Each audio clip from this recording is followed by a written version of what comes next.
हे बघा, शक्तीपीठ महामार्ग पूर्वी ज्या अलाइनमेंटमधून होणार होता तिथं विरोध करण्यात आला.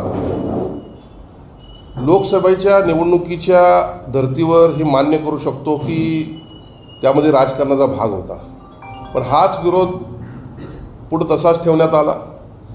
अलाइनमेंट बदलल्यावर देखील दुसऱ्या मार्गानं अलाइनमेंट घेतल्यानंतर देखील असाच विरोध होतोय. खऱ्या अर्थानं 2014च्या लोकसभा असेल, विधानसभा असेल, यापूर्वीचा काळ आपण पाहिला आणि त्यानंतरचा काळ पाहिला तर या देशामध्ये, या राज्यामध्ये, या जिल्ह्यामध्ये आमूलाग्र बदल झालेला आपल्याला विकासाचा दिसतोय. 2014 नंतर या जिल्ह्यामध्ये देखील मोठ्या प्रमाणात निधी आलेला आहे. पावसाचा मोठ्या प्रमाणात मारा होता, त्याला MRDP प्रकल्प आपण आणला, कन्व्हेन्शन सेंटर आणलं, या ठिकाणी IT पार्क आला. शक्तीपीठ महामार्ग काय आहे समजून घेणं गरजेचं आहे.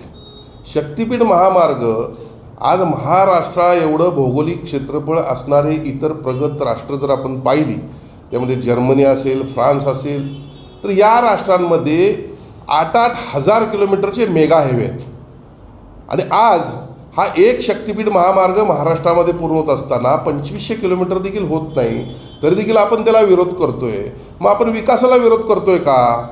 खऱ्या अर्थानं आपण प्रगत राष्ट्र जर पाहिली तर त्यामध्ये इंडस्ट्री असतील, कृषी असेल, IT सेक्टर असेल, टुरिझम असेल, यासाठी कनेक्टिव्हिटी हा अत्यंत महत्त्वाचा विषय आहे. आणि हे प्रगत झाल्यामुळे ती राष्ट्र प्रगत झालेली आहे. आज या शक्तीपीठाला अनेक महत्त्वाचे मंदिरं असतील जोडलेले आहेत. वाढवण बंदर याला जोडलेला आहे. यापूर्वी देखील समृद्धी महामार्गाला अशाच पद्धतीने विरोध केला जायचा. आज जर आपण पाहिलं तर 5 तासामध्ये विदर्भातील शेतकऱ्यांचा माल हा मुंबईला येऊन पोचायला लागलेला आहे.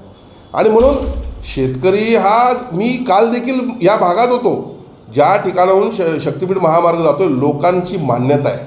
आणि यापूर्वी देखील कोल्हापूर जिल्ह्यातल्या 60 गावामधून शक्तीपीठ महामार्ग जात होता. 60 गावातील 80% शेतकरी ज्यांच्या नावावर सातबार आहे हे माझ्यासह MSRDCच्या ऑफिसमध्ये आले.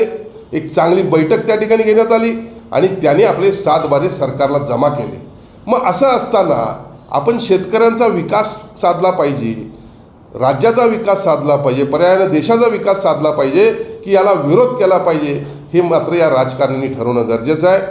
मी आपल्या माध्यमातून महायुतीच्या सर्व लोकप्रतिनिधींना आवाहन करतो की हा सन्माननीय मुख्यमंत्री असतील, सन्माननीय उपमुख्यमंत्री असतील, यांचा ड्रीम प्रोजेक्ट आहे, महाराष्ट्राच्या विकासाचा प्रोजेक्ट आहे. आणि त्यामुळं तुम्ही सत्तेत असणाऱ्या लोकांनी तर त्याला विरोध करू नये, विरोधकांना विरोधकांचं काम करून द्या. निश्चितपणे मी आपल्याला सांगू इच्छितो की शेतकरी ज्यांच्या जमिनी यामध्ये जातात, या शक्तीपीठाला समर्थन करताना आपल्याला पुढच्या काळामध्ये दिसतील.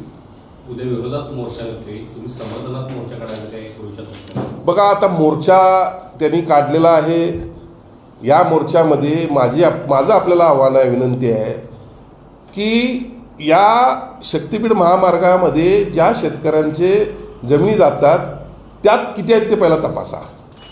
हा जो मोर्चा आहे हा आमच्या विरोधकांचा राजकीय हेतूनं प्रेरित असणारा मोर्चा आहे असं म्हटलं तर चुकीचं ठरणार नाही.